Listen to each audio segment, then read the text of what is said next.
Joining us right now is Congresswoman Jasmine Crockett of Texas. Glad to have you on the show. Things got a little funky. Talking about bring the funk on Capitol Hill. You, Congresswoman Summer Lee, Congresswoman Ayanna Pressley, you got these Republicans who are acting a fool, talking about, oh, how oppressed they are as white men, and the things have just been so rough, Congresswoman. They're having a difficult time in this world because the oppression that they're facing. And then you got these commentators out there saying, see, right there. Congresswoman Crockett, she's the problem. That's the problem with these Democrats. They keep using this woke language, and this is why they're going to keep losing. Yeah, so interestingly enough, I was watching commentary from the New Zealand Parliament, and there was a line that really caught me as they're having kind of this struggle as it relates to Indigenous people. And the line was, when you are accustomed to privilege, to then have to deal with equality makes you feel as if you are oppressed. And that line hit me so deep because that's exactly what it is. These are people that have enjoyed privilege their entire lives, whether they want to recognize it or not. And for literally everyone, because I kept saying, where's Byron? Where is Byron? Is Byron about to jump in this? Because I want to see what Byron has to say, because Byron served on the committee as well. But for some reason, Byron wasn't around to debate this particular bill being marked up. And the author of it, Representative Cloud out of Texas, was complaining that right now they are being oppressed. And then there was an issue with Higgins out of Louisiana, where he was arguing that he had been oppressed because Ayanna Pressley asked him to stop misusing the legacy of Martin Luther King and basically honor the wishes of Martin Luther King's family. And he said, see, y'all are trying to oppress me. You're trying to take away my First Amendment right. And it was just frustrating because they consistently use this language and they really don't understand what oppression is, or they want to pretend like they don't understand. And that's why I needed to make sure I reminded them of what Google has defined oppression as. And I'm sure any other reasonable dictionary defines oppression in a similar way. And they are not being oppressed. They are whining little men. You mentioned New Zealand, of course, Parliament was temporarily shut down. This is what after Maori lawmakers performed a haka, a traditional dance demonstrating the community's anger over you talking about the treatment of indigenous people in that particular bill. Pull the audio up, y'all, real quick. Come on.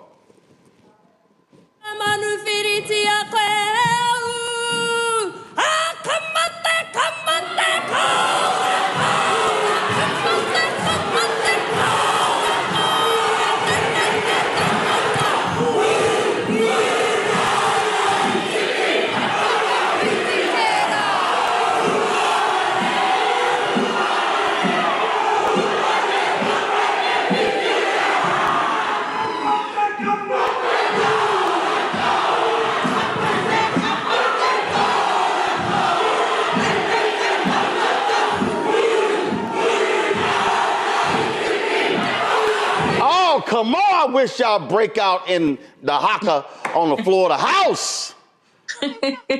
I don't necessarily see that happening, but there is this movement of the far right that we're experiencing right now where it's all about whitewashing. It's all about deleting. In fact, again, in that same scenario in New Zealand, they talked about the colonization. And one of the things that I wanted to make clear is that oppression looks like what my ancestors have endured, and they have nothing to reflect upon as it relates to their ancestors being oppressed in any way. If anything, they were the ones that were inflicting the oppression, at least their ancestors were. And that was why I wanted to remind them of that. But that's also why it's so dangerous that they want to delete Black history from our history books, because if you don't know your history, then you're doomed to repeat it. And when you see the likes of, say, a Byron Donalds out there who wants to glorify things such as Jim Crow, it is important that they recognize that there are those Black folk like me, like Rep. Ayanna Pressley, like Rep. Summer Lee, that will not allow them to delete us and delete our pain out of history and then decide to move forward and inflict more pain. This was a study done from researchers at Tufts University School of Arts and Sciences and Harvard Business School, where we're at a point now where whites believe that they are the victims of racism more often than blacks. I talked about this in my book, White Fear, how the browning of America is making white folks lose their minds. I said in this book that we are living, I've been giving these speeches since 2009. And I was saying then, so the last 15 years I've been saying, we are living in this age of white minority resistance. We're living in this age where white Americans feel as if they are being discriminated against, they're being targeted, they're losing opportunities. So you got this DEI thing, you got all this sort of stuff like that. And they have created this hysteria that, oh my God, that their world is crumbling down. And what I keep, and then of course, then you got these Democrats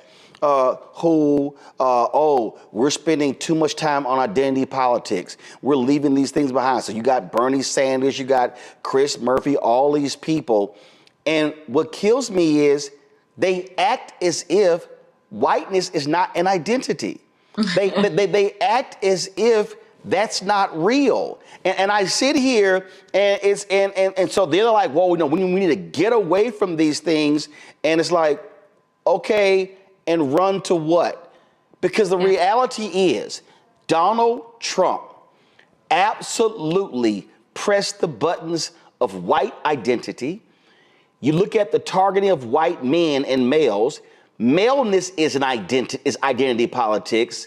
And these white male Democrats, I'm like, I don't know what world they're living in where they can't see this, because for them, anything other than white is identity politics.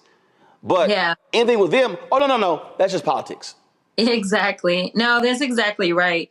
And it is important that we continue to make the record clear on who it is that's bringing this up. They continue to try to say it's the Democrats. We're not bringing this stuff up. Like, this was not a Democratic bill. This was a Republican bill that was being marked up. And I have every right to make sure that I challenge any bill that comes into my committee or any bill that comes on the floor. This wasn't us and something we initiated, but it is something that I felt very strongly about responding to and finishing, because it's just a bunch of games. And for those that are cowering and deciding that they are okay with towing the Republican line to where they are going to whitewash us, I have news for you. If you are a Democrat, it has been people of color that have held you down in your seat. That is for sure. Every single Democratic seat that you look at, 9 times out of 10, there is a person of color demographic that is holding that district down and making sure that it's Democratic. So, when you're out there and you're saying that you're going to represent your constituency, it's not just the people that look like you. It's your entire constituency. And I try to do that every day that I'm in the House. But the reality is that just seeking equity should not be a problem in the land of the free and the land of opportunity. Acknowledging that there were wrongs that were done to people like me, to the extent that, yes, I am sitting in Congress. And so, yes, I have made it further than I could say the average Black woman, specifically when it comes to politics, knowing that I'm only the 55th Black woman to ever swear into Congress. But that doesn't mean that there aren't obstacles that exist because of the kind of built-in systemic issues that we have. And you can't start to fix systems if you decide that you're going to ignore that there's a problem. If there's no problem, there's nothing to be fixed. So the fact that they are trying to roll back the hands of time, and they said that this was all because they wanted to make sure that the most qualified people are working in our federal government, and I applaud my coworkers, especially Melanie Stansbury, who made a very good point of pointing out that Donald Trump is definitely not concerned about qualifications. when we look at the people that are being put into position. And I even made the point yesterday, and I said, I can't say that I agree with Senator Scott on anything. I can't say that I agree with Byron Donalds on anything, but I can tell you this. Those two black men are more qualified to serve in some capacity in the Trump administration than the random people that Trump has decided to empower. But one thing is different about them, and is that they're black. And that is what diversity, equity, and inclusion seeks to get rid of, is this idea that if it's white, then it's always right. But to absolutely say, we will at least give a look to somebody who is different. And what they failed to really talk about in that hearing is that diversity is defined the way in that particular bill in such a way that veterans are diverse, in such a way that it's including your sexual orientation, it's including your sex, it's including all these things, but it's not just race. It goes down to your religious background. It's talking about diversity as a whole. And they didn't want to talk about that. So there actually potentially will be a negative impact specifically on our veterans, because a lot of our agencies look at your service as a veteran, and they look at that, and that helps you out when it comes time to earn a position in the federal government. And now they don't even want to do that. And these are people that risk their lives to make sure that we can maintain freedom in this country. Does it frustrate you when these DEI debates and discussions are being held and white women are silent? Because the fact that the numbers don't lie. They benefit the most. White women are the greatest beneficiary of affirmative action, of DEI, of diversity than anybody in America. No, white women. Yeah. When you look at contracts, they say MWBE. If you are a black woman, you go in the black category. If you are Latina, you go in the Latino category. That W should be WW, white women. They are silent. And these Republican white women, these Democratic white women, these independent white women, and they sitting here the ones making all the money from DEI, the corporate jobs, the CEOs, they ain't saying nothing. And that's I keep saying that, they got to be called out. You got to be say, hey, Representative so-and-so, you going to get in this? Hey, Representative so-and-so, you know white women who have city, county, state, federal contracts. That's DEI. Why y'all silent? Yeah. No, you're absolutely right. I didn't have enough time, but that was one of the points that I was going to make, is that white women are the greatest beneficiaries of DEI. And so when you're talking about DEI hires, they always try to use it as a slur against black folk, to be perfectly honest. But the reality is that DEI is a lot deeper than that. That's why I went into all the categories that are classified as diverse. But white women, again, we're not engaged in this debate.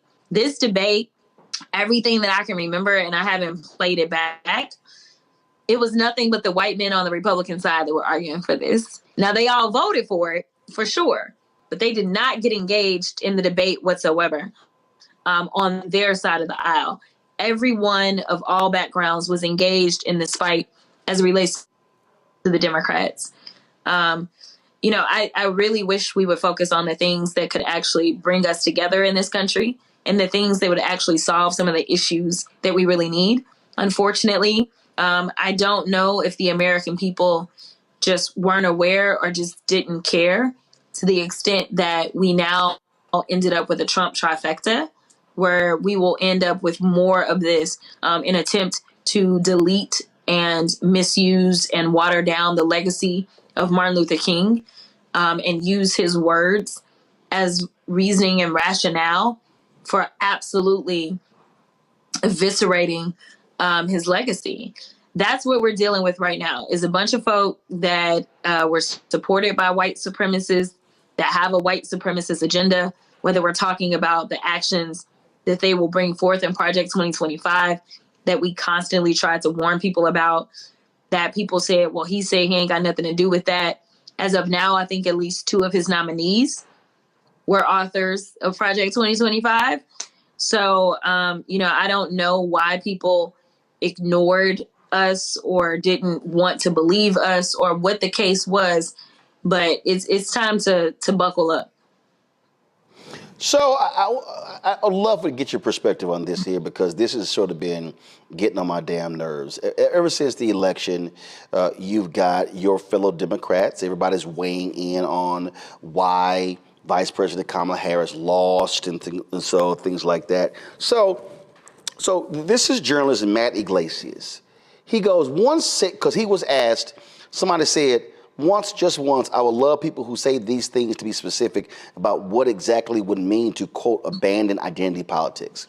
He goes, one salient example of identity politics that hurt Democrats recently was the decision in 2020 to make Kamala Harris the VP nominee, despite her poor electoral track record and unimpressive performance on the campaign trail, because Biden needed to pick a black woman. Now, I'm gonna show you this second tweet. This is Chris Murphy of Connecticut.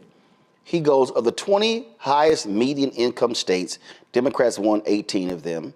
Of the 20 lowest medium income states, Democrats won 3. Yes, race and gender play a big role in politics, but the hard truth is Democrats clearly aren't listening to the people we say we fight for. So I want to go back to the first one. That is what Matt Iglesias had to say.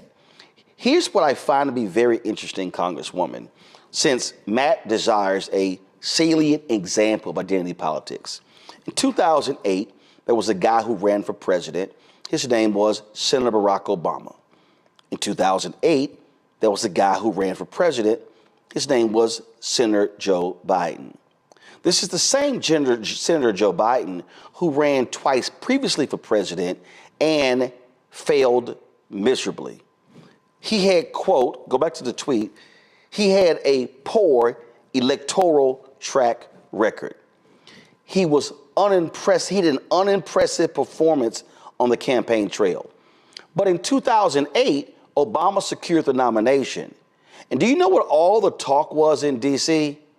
Obama's going to need to pick a white man who can talk to those Rust Belt white people. And so he needs to pick somebody who has serious foreign policy experience. So who does he pick?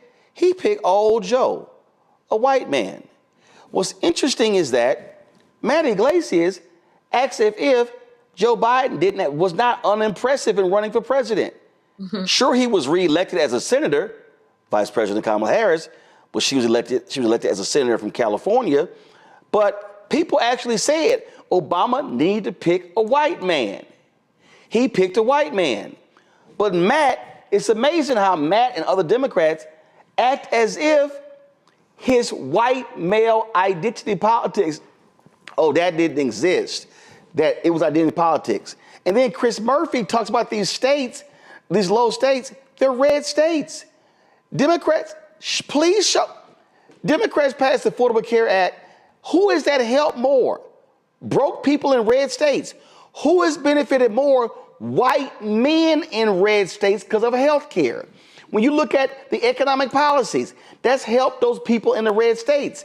So I'm trying to understand, maybe you can help me, whether it's Murphy or Bernie Sanders and others, explain to me how we have to do better to working class people. Show me where the policies aren't helping them. They're not voting because of the policies. They're voting because of culture. Yeah, you're absolutely right. I mean, when you ask people, tell me exactly which economic policy Trump proposed that most impresses you, they can't answer that question. And like I know, that I traveled the entire country. And so this wasn't about this. And I kept telling people, I remember the last church that I visited in Atlanta, Georgia, and I said, this is going to be a vibes election, because if you want policy, she's got it. If you want policy from him, he's got concepts of policies, or he's got Project 2025, but he doesn't have the policies. And the interesting point that you just made is that in those states where they are thriving economically, they are democratically run. So yes, Louisiana is constantly having a problem. Mississippi, Alabama, and Republicans run everything. And they are the ones that are broke. They are the ones that are lacking in healthcare.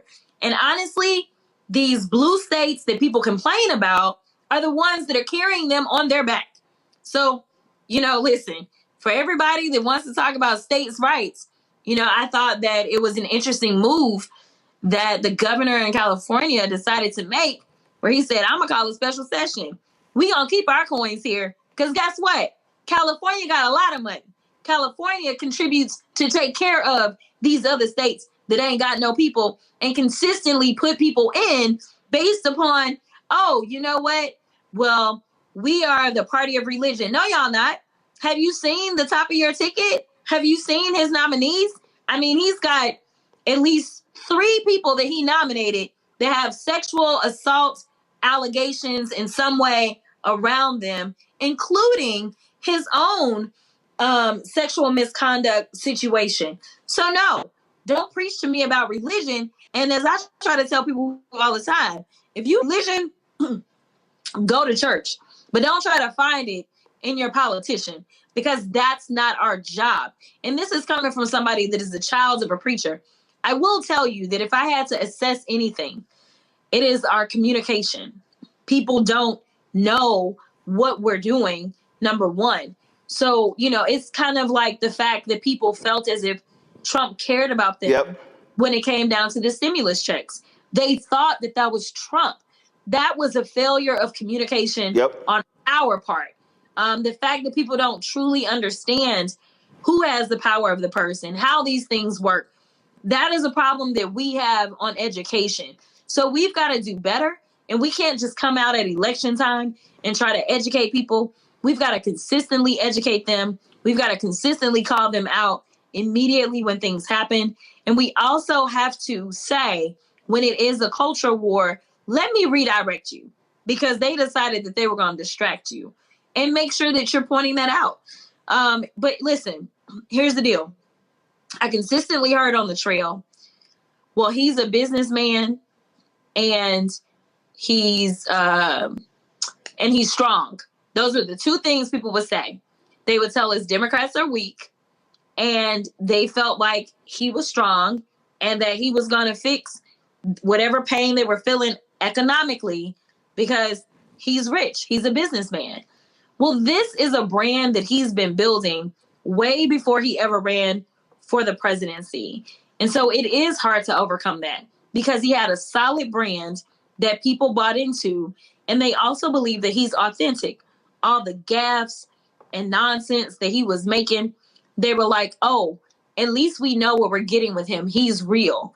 They felt as if they did not know the vice president, because even though she had been elected and had a great track record, she only had 107 days to brand herself outside of being Joe's vice president.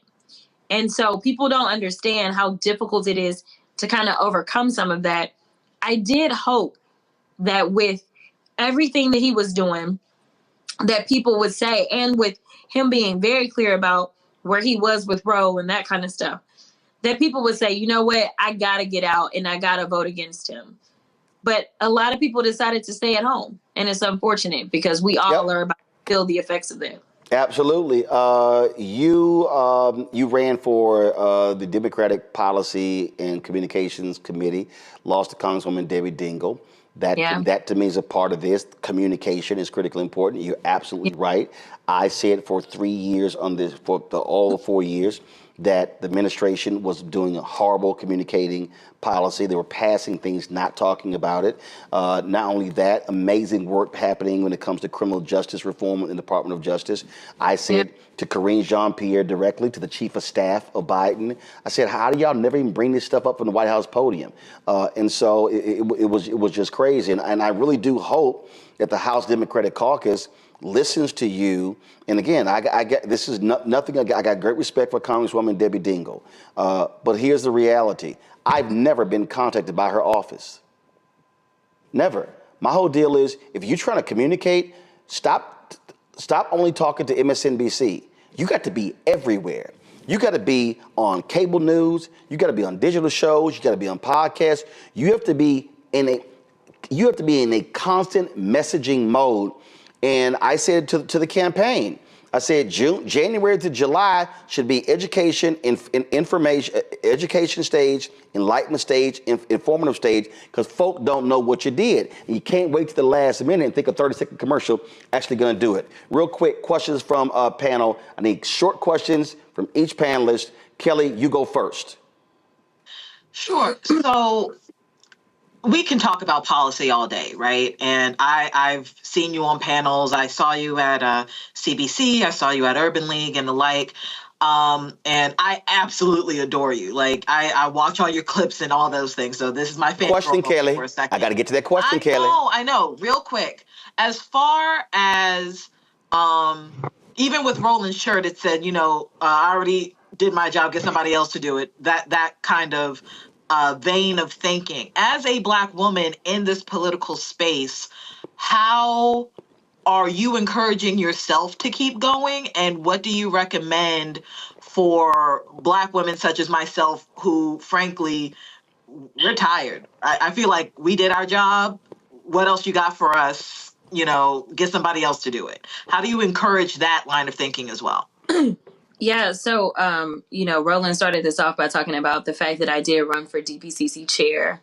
And this was really to stretch my caucus because the times are different. A lot of my colleagues said, they had committed to Debbie 2 months ago.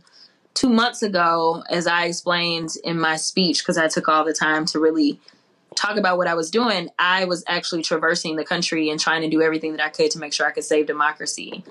I had raised over $4 million for this caucus. The raise goal as freshman leadership representative was $500,000, so I raised 8 times as much money as required. I made sure I gave out close to $400,000 or more to frontliners or red to bluers, either directly for myself or I raised for them, and I gave the caucus approximately $200,000 myself. So I was not sleeping. I was working. I was not seeking a position. And I think that we do get into this rut sometimes, specifically within kind of the party structure, where it's like, well, let's just kind of keep doing what we've been doing versus kind of challenging ourselves to kind of think a little differently.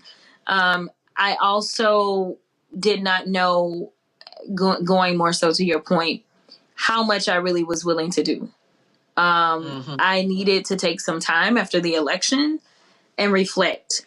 And the vice president called me about 2 or 3 days after the election. And she did what she always does. As difficult as it was for me to get out of bed, she was the one that reminded me of why I do this work. I don't do this work for me. I do it for the people that I serve.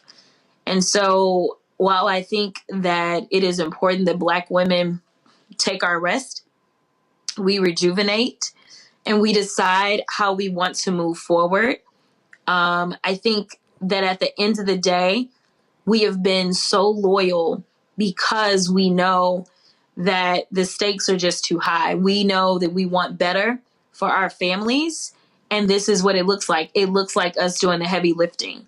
But I definitely believe that we've got to take our rest. But when I look for inspiration, I think about the college girls that were texting me, DMing me, saying how much they look up to me, the itty bitty girls that for whatever reason know my name and show up in the Capitol. And I think it's never been about me. It's been about the future generations and really wanting more for them. But it's important that we get our rest and we decide how we want to move going forward. And I think it is going to be important that we harness our power collectively and make demands and say, if you want us to work for you, these are the things that we're going to need in return, because we will have to have some assurances before we go out and break our backs again. Matt? Yeah, so Congresswoman, you're incredible. It's amazing to see the work you've done. My question for you is, what is the most pressing legislative issue for you at the start of the new Congress? What are you, hitting the ground running on legislatively? If I'm being real with you, I don't anticipate we're going to have too many legislative wins coming out of a Trump trifecta. I mean, we know that this has been the most unproductive Congress in the history of the Congress, and they only had one lever of control. It looks like the majority that the Republicans will have in the upcoming Congress is going to be even slimmer. So we're really going to be on defense. The things that we really need to get done are things such as the Farm Bill, because we're now 2 years behind. But I don't anticipate anything good for us. So at least I know SNAP benefits are safe so long as a Farm Bill has not gone through. But we definitely need to make sure that we're supporting our farmers so that they can hold on to their farms, so that we are not importing all of our food. That is a really big issue for me, considering that we have so many in this country that are already food insecure. Other than that, we're going to have, a few of our yearly must pass things. I am concerned about whether or not the government will shut down, because we know the last time that the government shut down, it was when Trump had the presidency. That will be devastating for us if he does shut us down. So for the most part, it's just a matter of playing defense. Obviously, if we were looking at Democrats being in control, repro would be at the top of the list. Voting rights would be at the top of the list. Criminal justice reform would be at the top of the list. I am hoping that in the lame duck, there is a letter that we're about to send to the president requesting that anyone who is currently incarcerated under the 18-to-1 disparity as it relates to crack cocaine, hoping that the president will commute those sentences so that those that are still sitting there under those disparities, that they could be recalculated to the 1-to-1. That is something that this AG, as it relates to his prosecutions, it was always 1-for-1. So we're hoping that we can do that and get some folk out of prison that have been sitting way too long, and reduce the sentences of others. We know the numbers. We worked with the Sentencing Commission to get the numbers. We know how many how many people would actually come home. So we are about to push it out, and we hope to get the support of the president. I did have an opportunity to sit down with the Attorney General sometime before the election to talk about this being something that I really wanted to push for in the lame duck. So that's really kind of like my one big Hail Mary that I'm trying to make sure we can throw. But that's obviously before January. Come January, it's just going to be defense. Michael. Representative Jasmine Crockett, could you please explain briefly what the Dismantle DEI bill of 2024 is? Because according to USA Today, if it became law, it would effectively close all federal DEI offices and eliminate federal DEI programs. We know that's part of Project 2025. Also, how are these white men on the committee defining the term woke? I hear them use the term woke, but they never define it. Thank you. Yeah. And great job in the committee educating them. Thank you. They definitely don't have a definition of woke. As far as I'm concerned, if it's the opposite of what they want, then they consider it woke. As it relates to the bill, you're absolutely right. So when we start to talk about programs within various schools, whether it's, I was looking at a portion of the bill that talked about kind of how they're encouraging in the healthcare space there to be more diversity. And we obviously already are in a great shortage as it relates to healthcare because of COVID-19. It would remove all funding that would help those that are historically disadvantaged from being able to get funds that would help them to potentially, be able to pursue their education. There was an amendment that specifically was put in by Rep Pressley that was specifically put in to make sure that HBCUs would not be defunded under this. Oddly enough, it did pass unanimously. So that was thrown in there because theoretically that could happen. Also, there's a provision that prevents someone who's been in any of these offices from transferring to another office. So if you ever worked in a diversity, equity, and inclusion office, then you would be prevented from transferring to another governmental kind of agency. Usually, if something gets shut down, then you have protections that allow you to go and transfer somewhere else. But basically, any funding that in any way is attempting to increase diversity in the federal government, it would be gone, as well as any positions, as well as the data showing us, this is how many, I want to say it was the FBI, how they now have to report the encounters, Right. or at least keep track of the encounters and things like that. It will get rid of all of that. Okay, thank you. All right, then. Well, Congresswoman Crockett, listen, Thanksgiving is coming up. Get some rest. Enjoy the fam. And then, of course, got Christmas happening December. There's work that still can be done. And you're right, come January 20th, we are going to be in a state of war, battling folks who want to dismantle everything. And what I keep telling people, look, focus on that, build locally, and then also focus on 2026, because you can stop that nonsense in 2026 by voting the right way. So get rest, but also we got to stay focused and get to work. Absolutely. Good to see you. Appreciate it. Thanks a lot. Hi, I'm Isaac Hayes III, founder and CEO of Fanbase. Fanbase is a free to download, free to use, next generation social media platform that allows anyone to have followers and subscribers on the same page. Fanbase was built through investment dollars from equity crowdfunding from the Jobs Act. People just like you helped build Fanbase, and we're looking for more people to help build Fanbase. We are currently raising $17 million in a Regulation A crowdfund on StartEngine. We've already crossed $2.1 million, but we're looking to raise more capital from people just like you that deserve the opportunity to invest in early stage startups without having to be accredited investors. So right now, I'd like you to go to startengine.com/fanbase and invest. The minimum to invest is $399. That gets you 60 shares of stock in Fanbase right now, today. And then use Fanbase to connect with friends, grow your audience, and be you without limits.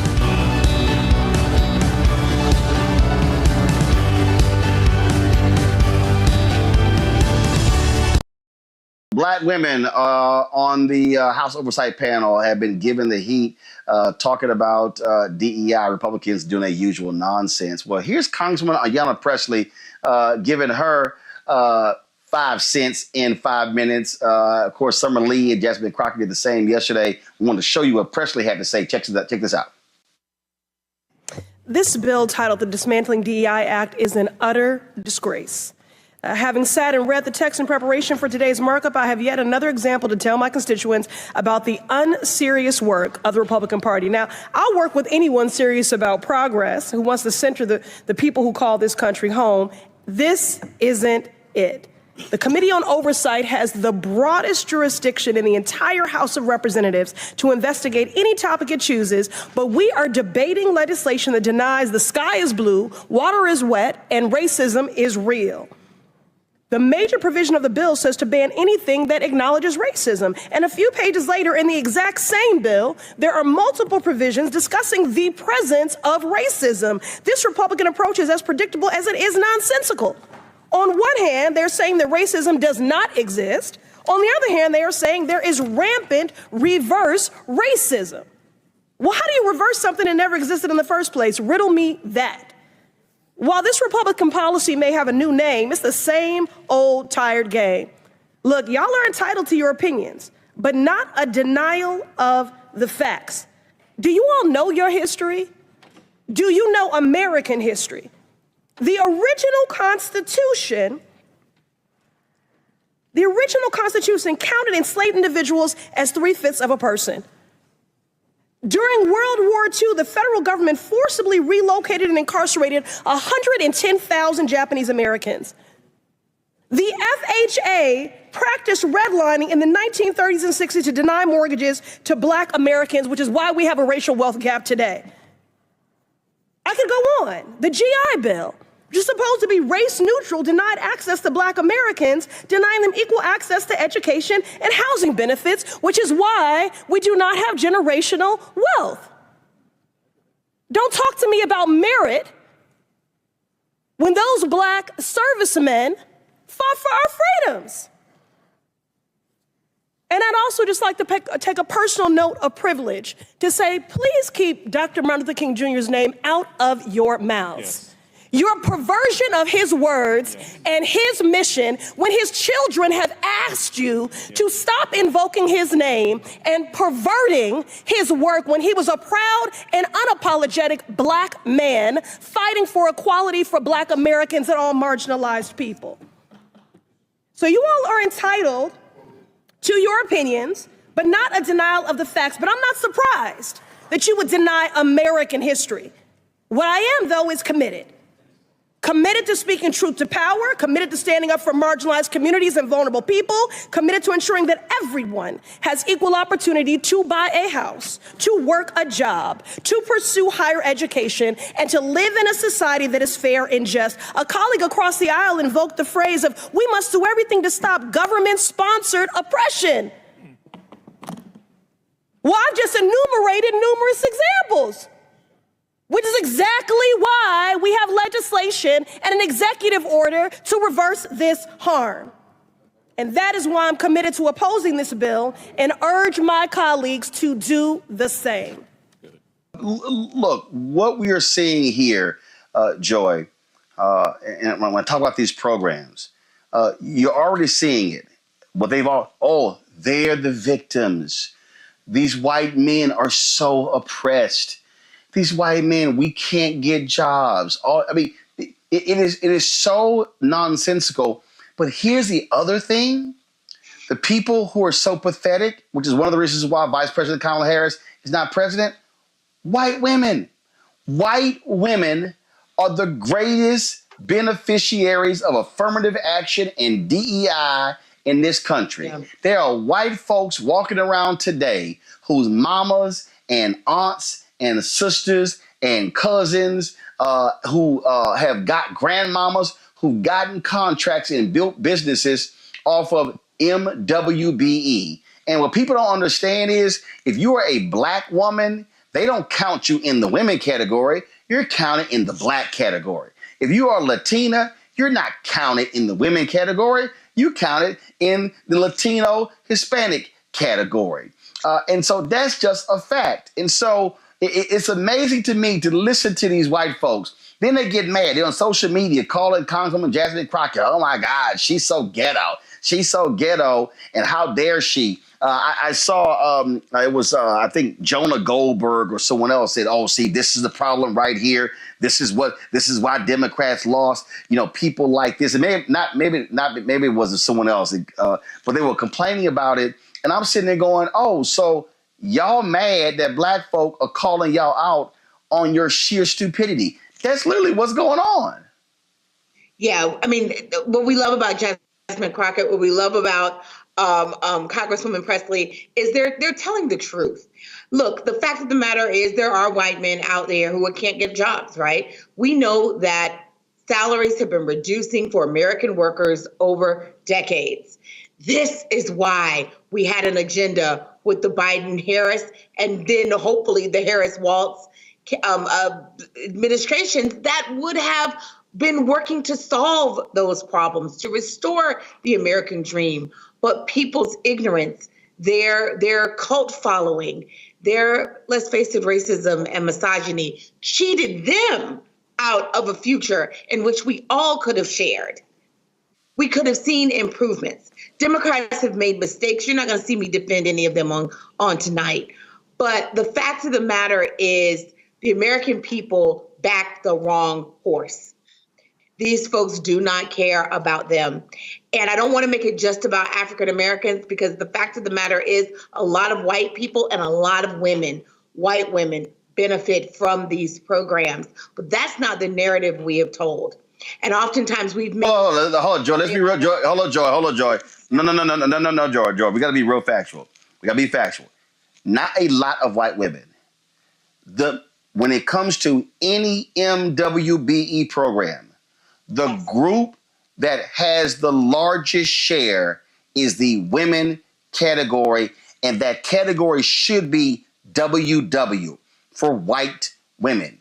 You show me construction, you show me any city and state I'm going to show you where women are getting the most contracts, and that's white women. So when they talk about DEI, DEI ain't nothing but yesterday's global diversity officer. And before that, it was, again, affirmative action programs. DEI ain't nothing but the grandson, the granddaughter of affirmative action. And white women have benefited from DEI. White women in corporate America, white women in law firms, white women in the medical field, in the dental field. And when it comes to these attacks, these white women are silent. Worse, they're not just silent, they're actually voting with the other side. I wish they were silent. It's worse than that. I think that for many of them, they've cast their lots with white men. Some of the things that work in the gender space, a lot of lies that we tell are that, your proximity won't save you. But the fact of the matter is proximity has saved a lot of white women. So they got the saving of the rest of us who fought for equity programs, right? Got them to where they're almost 50% of the workforce, and some workforces even higher than that. They've been the beneficiary of all the DEI and affirmative action.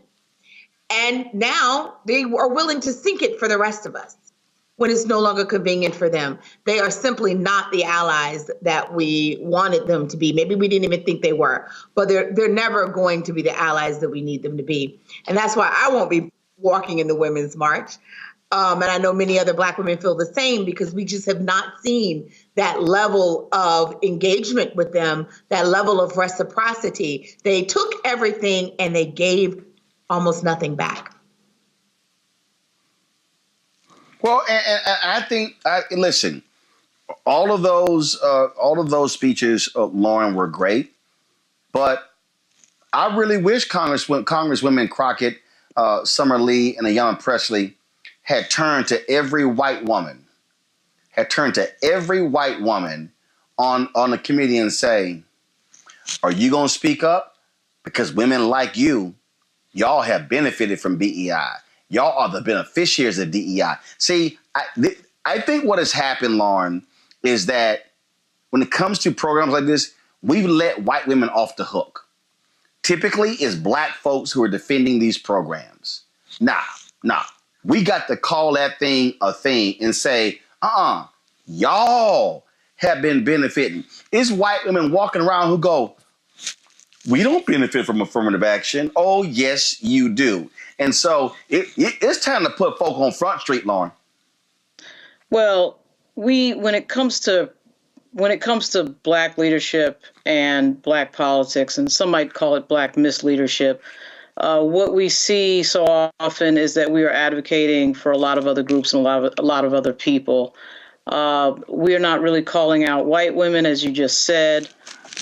We then see press releases from various Black organizations and historic Black civil rights organizations talking about almost every other group except the one that organization says it stands for, African Americans. I can remember a few years ago, I think it was the Urban League that put out a press release with regard to immigration, the Dreamers. Certainly, we've seen several press releases from the NAACP for various other groups, LGBT, et cetera, and so on. And that's all fine if the streets are paved with gold in Black communities and everything's perfect in our communities, but it isn't. And when you're only 13 and 14% of the population, it's really important that your leadership is laser focused on some of the bigger issues that you are dealing with. And obviously, when we talk about any sort of opportunity, when we talk about DEI, opportunities for jobs and wealth building, it's really important in the Black community the leadership stay focused on that, because that wealth building piece was dismantled, obviously, during our first 300 years in this experience of being in the United States. So knowing all of that, the leadership has to be very focused, whether it's the Congressional Black Caucus, whether it's the NAACP, whether it's the Urban League, or anybody else. And it's very hard to find in a world of corporate control leadership that is brave enough to sort of wave off that corporate control and do what is right for the constituency that you're representing.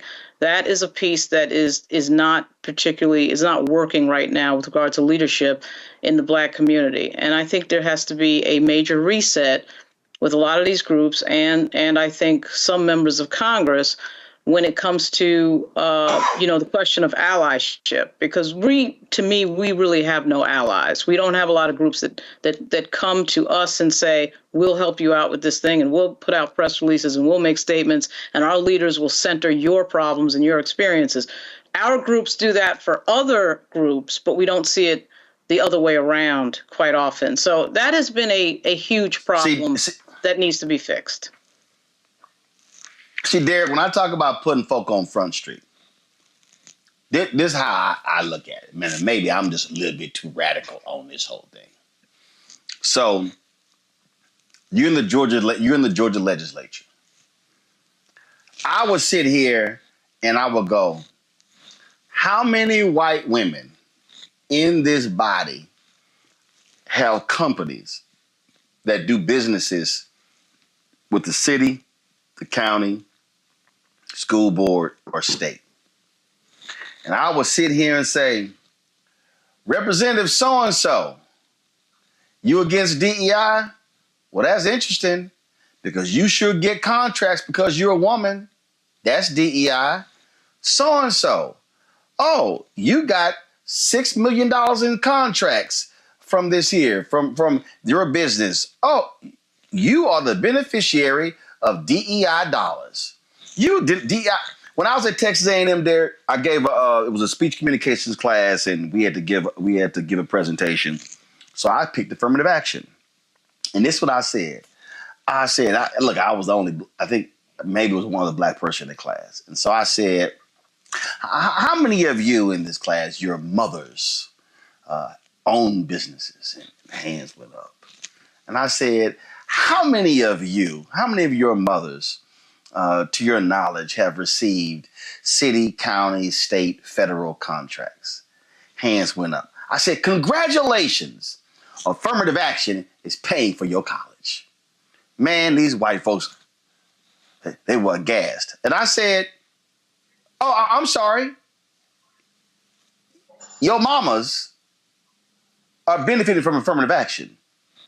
Your mamas are getting contracts. They had never had somebody tell them it. See, this is just the moment, as far as I'm concerned, where you got to call folk out and say, yes, you are. Maybe we should use the phrase, I just say DEI dollars, bowling for DEI dollars. Oh, you got some DEI dollars? You got some DEI dollars? Oh, you got some DEI dollars. And then use placards and call them out. And then also call out all these women's groups. Matter of fact, I think somebody should, one of these conservative women's groups, go pull a roster and see how many of them have businesses and how do they get contracts and go, man, look at y'all with those DEI dollars. Mm-hmm. To me, that's how you got to fight and call these folk out. You know, Roland, I think all of Trump hires are DEI hires. They're all white men, right? I do agree that we need to call them out. Because here's the thing though, Roland, and I know you here in Atlanta with us, they don't use the term DEI for them. They use the word legacy, Roland. Your legacy. So you go to Harvard for free because of legacy. You go to Yale for free, your legacy. They don't use the same vernacular. Listen, since last year, Roland, over 30 states have implemented some form of DEI law to either restrict any form of DEI, 30 states. So what do you think is going to happen come January? In fact, 2 days ago, Roland, Trump used the word reparation. He's going to give 3 million white men reparations. He said that's their reparation for those blacks who went to HBCUs. So we do need to call them out. but it requires political courage. Roland, you know as well as I'm in Georgia, the largest black caucus in the United States. What will we do in this manner to do exactly what you just called for us to do? Call folks out, call some of my colleagues who are white women and say, you are receiving dollars. They won't do that, Roland. You know that, and I know that, because they don't want to exercise political courage to get that done. Well, again, I just think that if you want to expose people for their hypocrisy, you got to call them by name. You got to name check them. You got to expose them, and you got to say, "Oh, look at Miss DEI dollars. Oh, she hates DEI, but she gets contracts because she's a woman." Baby, that's called good old affirmative action. I'm just saying that's what maybe should be done. Hi, I'm Isaac Hayes III, founder and CEO of Fanbase. Fanbase is a free-to-download, free-to-use, next-generation social media platform that allows anyone to have followers and subscribers on the same page. Fanbase was built through investment dollars from equity crowdfunding from the Jobs Act. People just like you help build Fanbase, and we're looking for more people to help build Fanbase. We are currently raising $17 million in a Regulation A crowdfund on StartEngine. We've already crossed $2.1 million, but we're looking to raise more capital from people just like you that deserve the opportunity to invest in early stage startups without having to be accredited investors. So right now, I'd like you to go to startengine.com/fanbase and invest. The minimum to invest is $399. That gets you 60 shares of stock in Fanbase right now, today. And then use Fanbase to connect with friends, grow your audience, and be you without limits.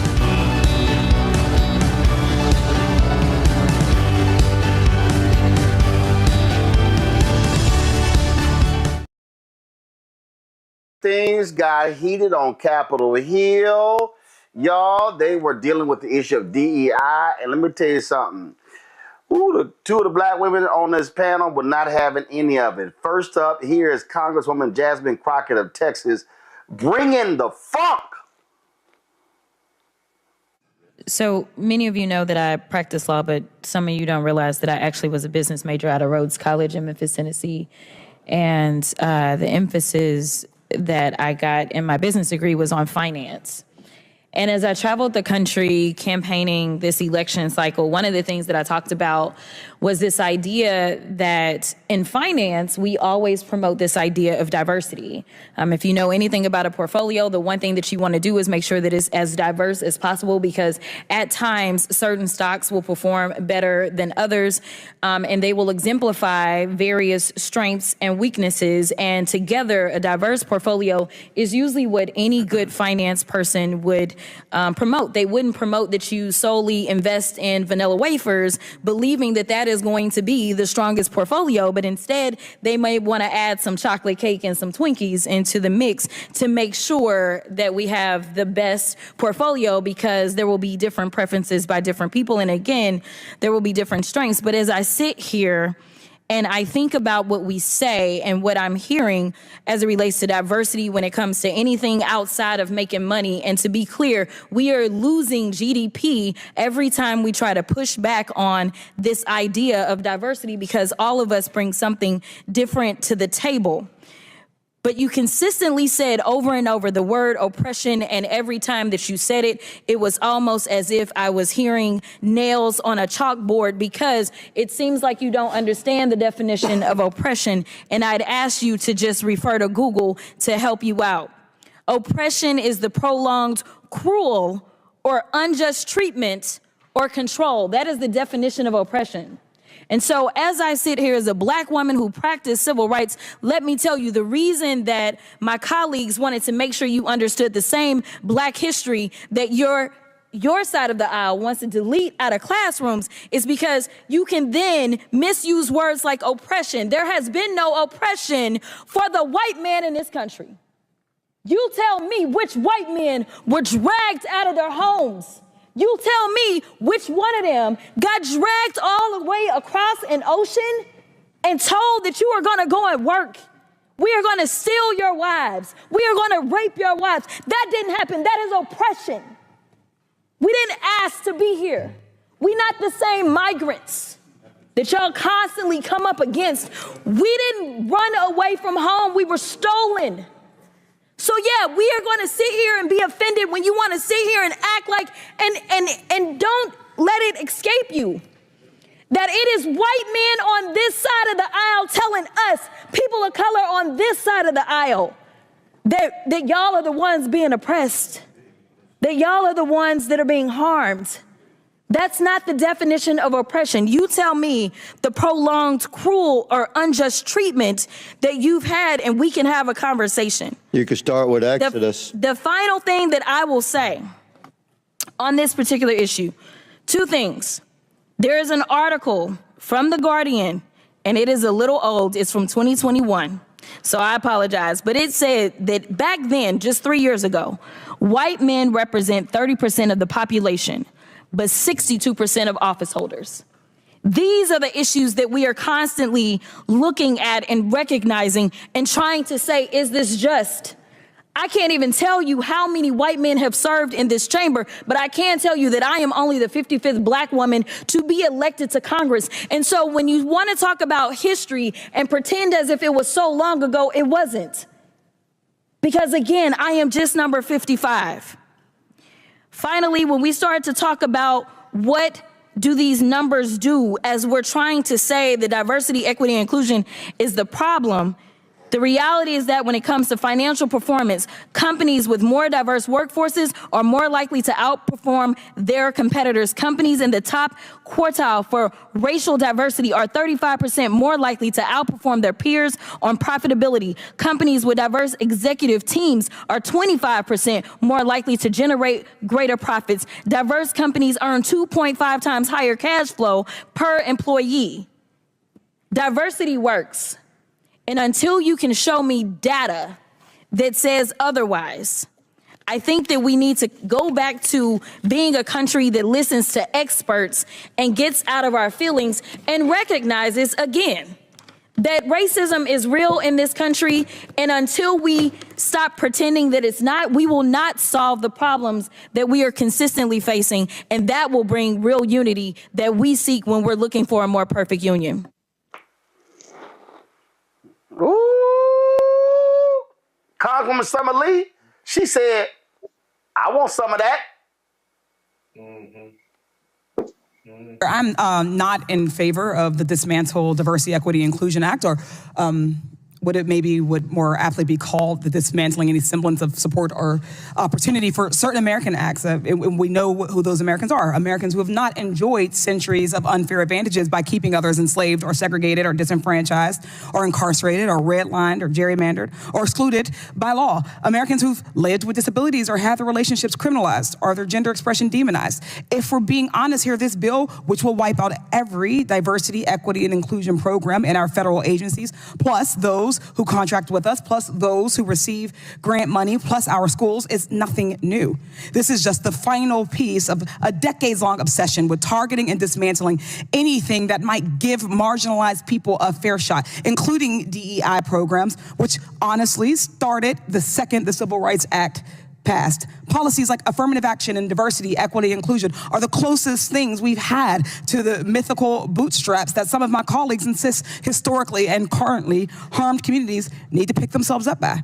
After centuries of efforts to keep us out of schools and universities, from jobs and elected office, Republicans targeting these policies are no accident. Why do predominantly conservative white men believe that the success of a black person or the opportunity or access of a black person is an existential threat to them? DEI is not given any unfair advantage that society itself does not already confer on certain Americans. It merely exists to ensure that all other people, that women, minoritized folks, queer folks, disabled folks, have the same opportunities to succeed and thrive in our workforce and our schools as people who have not had those opportunities systematically and legally stripped from them do.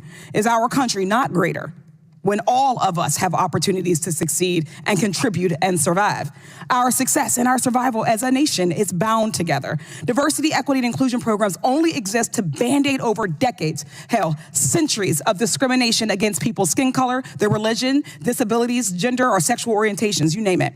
Contrary to Republican conjecture, remedying past discrimination is not, in turn, a discrimination.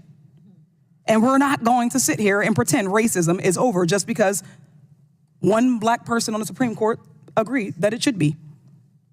What DEI does not do is give some kind of magical pass to better jobs, like some of our colleagues are implying. That middle word, equity, does not mean more than or better than. It means treating people fairly and impartially. It means working to fix generational and systemic discrimination to the betterment of all of us in all of our institutions. But instead, Republicans are trying to bastardize the term DEI to be a slur. When Justice Ketanji Brown Jackson was up for confirmation and when Vice President Harris was added to the ticket, they called them DEI hires. They want you to believe that a Harvard graduate with over 20 years of experience, who happens to be a black woman, is not qualified, but a Fox News personality is qualified to run the Department of Defense, and the WWE executive is qualified to run the Department of Education. Let's be real. There is an attempt to create a direct correlation between our race, being a black person, and our qualifications. So much as to say that there is no way to be a black woman. There is no resume that a black person could have that would qualify them unless that black person is a Republican, and there is a quota there. And while all of this has happened at the top level of our government, I can promise you these same things are happening on every single level of government and private sector. But those people don't have a national platform to speak out against discriminatory treatment. Where is a federal worker supposed to turn when another coworker says a racist comment to them in the break room?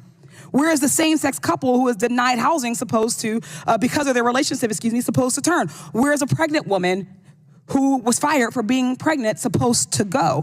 Often the only place that they have to give them recourse are the diversity, equity, and inclusion programs. These folks just want to do their jobs, serving the American people in an environment that feels safe and supports them. Making work a better, safer environment for some does not mean it automatically is worse for others. And those complaining about DEI training are probably the ones who need it the most. My Republican colleagues have got to stop punching down on already marginalized communities and face their own fears of a level playing field privately. It's shameful. I yield back. See, that's what I'm talking about, Daniel. Why you gotta have black representation in the room. Let me tell you something, man. I wish them sisters had a campaign donation button up when they were speaking. We have to stand up when we see people not just speaking truth to power, but, you know, we cannot continue to allow the types of things that are happening to continue without being vocal. And I think one thing about this group, this platform I'm sharing with you all and with our other speakers is we're seeing this happening in real time. And there was a time in my generation, I'm 45. There was a time in my generation that a lot of us were like, we don't see how they could have did this in 1968, or they wouldn't have hit me like this when I was crossing the Edmund-Pettus. This is our 1968. This is our time to not just sit in the corner idly by. We have too many brilliant minds coming out of Howard and Clark, Atlanta, Morehouse, Spelman, Florida A&M. We can no longer stand idly by while they are doing these things under the threat that they're just going to happen. So I actually am not only proud of what those sisters said, I'm not only proud of how they stood there, but I hope they inspired people around them to do the same. Because as you heard the second sister, Ms. Summer Lee, when she mentioned about the qualifications, we're acting as if we haven't been disrespected in the sense of being overqualified. Heck, Michelle Obama was the most decorated, educated, degree-having first lady in the history of our country, yet and still there were questions about her qualifications as a first lady. So when we see these things happening to Vice President Harris or to our sister that sits on the Supreme Court, Justice Brown, we have to step up and stop allowing them to dumb it down and accept it as if it's normal. Gavin.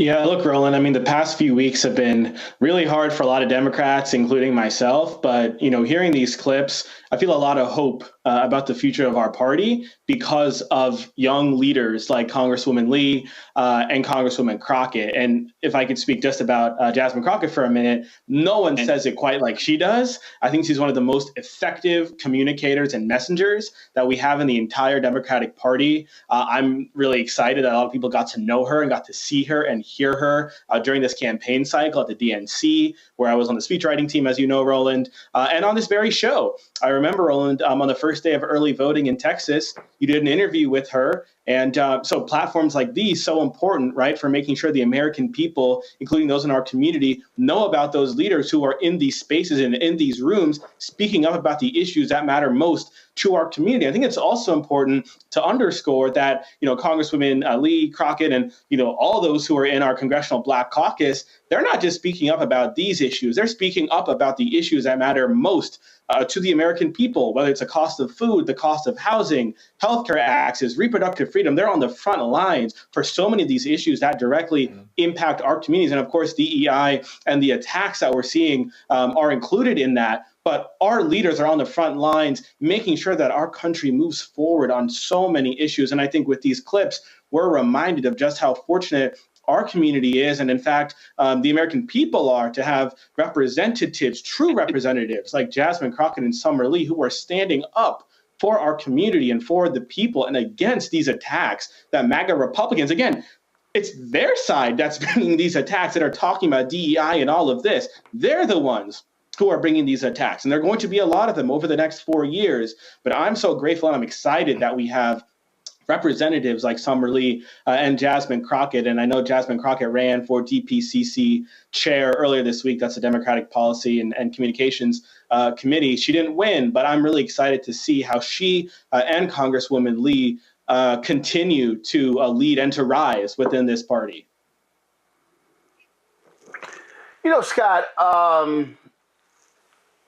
there are a lot of people, obviously, who are frustrated, they're sad, they are angry, people's talking about giving up, all sorts of stuff like that. And I've had people tell me, I don't understand how you just moved on. I said, well, first of all, I didn't just move on. I said, I know what happened. I said, but what I also realize is there is a tomorrow. And you're looking at two individuals. Republicans right now control the House. They're going to control the Senate. They're going to control the White House after January 20th.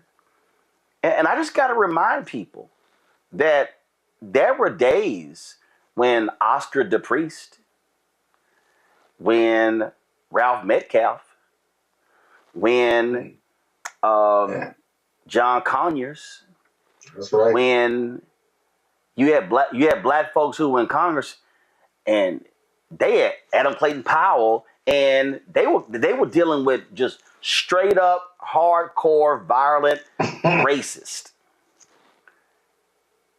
and they went to work every day. Right. They went to work every day in the face of Jim Crow segregation. And I think what this generation has to understand is it's now your time. Right. Mm-hmm. And you can either give up, be despondent, be sad, go into a state of depression, or you can fight. And for me, I'm not going to do that bullshit Joe and Mika did. Just go to Mar-a-Lago and let's do a reset. Hell no. My studio is 2 blocks from the White House. I have absolutely no intention on going to the White House for the next 4 years after January 20th. I'm not going to normalize this administration. I'm not going to sit here and play footsie with this administration. But I need folk to understand that, damn it, there is still a fight to be had, because there is still a tomorrow that we must focus on. And that's what these two sisters are doing. Yeah. Roland, I talk to juries for a living at least 3 or 4 times a year. And so when I hear the sisters talk, I'm listening not just for cadence, but substance, eloquence, articulation, and discipline, and no emotion, right? And what bothers me most about those two presentations aren't the presentations, but how eloquently they laid out the hypocrisy. And what bothers me is that the hypocrisy that is so clear in the both sides of this issue, why it's not resonating with the majority of Americans. That why don't they get it? Or if they get it, they just ignore it. And I'm not talking about just Republicans. I'm talking about independents and Democrats as well. Why 50% of America voted for Donald Trump and are endorsing these appointments that are nothing less than embarrassing. I think you're right about, I think about the brothers and sisters, our parents, our grandparents, who fought in the 30s, 40s, 50s, 60s, 70s, and 80s, right? What character or manner of men they were to fight against outright segregation and racial oppression and the Night Riders. I think about your parents who not only on the picket line, but were registered people to vote for the last 30, 40, 50 years, or my dad and Reverend Singleton and Joliet, Illinois, who were foot soldiers for Martin Luther King, and in the face desegregating education institutions, hospitals, and the government. Let me tell you something. Those were the real freedom fighters. We seem like we don't want to fight that much, or there's not that much to fight about. But my father on his deathbed said, we've seen Trump before. We've seen him worse. He talked about Governor Wallace and Bull Connor in Philadelphia. He said, y'all crazy about Trump, but let me tell you something. We've been fighting this same stuff for the last 30, 40, 50 years, or 200 years, if you will. So to the young people and to my generation, load up. We got to ride out. You may not like the fight. You may think that we've gotten past that. But as Professor Glaude says, America's got to face the racism and sexism, misogyny and xenophobia that it is. Not who it wants it to be, not who America wants to be, but who it is. Because this last election showed us who America still is as we try to form this more perfect union. There's a ton more work to do. And we can't do it by ourselves. So you're right. You can be depressed for a day or two, but in the end, you got to get up and get back in the fight, because the fight is real. It's not going away, and it's not going to change. We're not going to win unless it's up to us, unless we do it. So we all have that responsibility. Hi, I'm Isaac Hayes III, founder and CEO of Fanbase. Fanbase is a free to download, free to use, next generation social media platform that allows anyone to have followers and subscribers on the same page. Fanbase was built through investment dollars from equity crowdfunding from the Jobs Act. People just like you help build Fanbase, and we're looking for more people to help build Fanbase. We are currently raising $17 million in a Regulation A crowdfund on StartEngine. We've already crossed $2.1 million, but we're looking to raise more capital from people just like you that deserve the opportunity to invest in early stage startups without having to be accredited investors. So right now, I'd like you to go to startengine.com/fanbase and invest.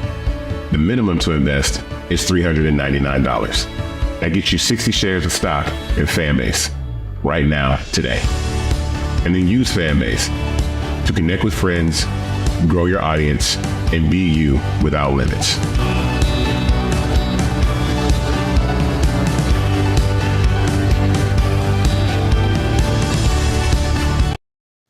MSNBC's Morning Joe co-host Joe Scarborough and Amika Brzezinski, two of Trump's fiercest critics in the media, told their viewers Monday they had a face-to-face meeting last week with the convicted felon at Mar-a-Lago.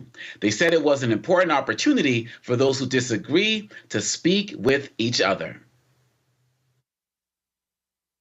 Joe and I went to Mar-a-Lago to meet personally with President-elect Trump. It was the first time we have seen him in 7 years. Now, we talked about a lot of issues, including abortion, mass deportation, threats of political retribution against political opponents, and media outlets. We talked about that a good bit.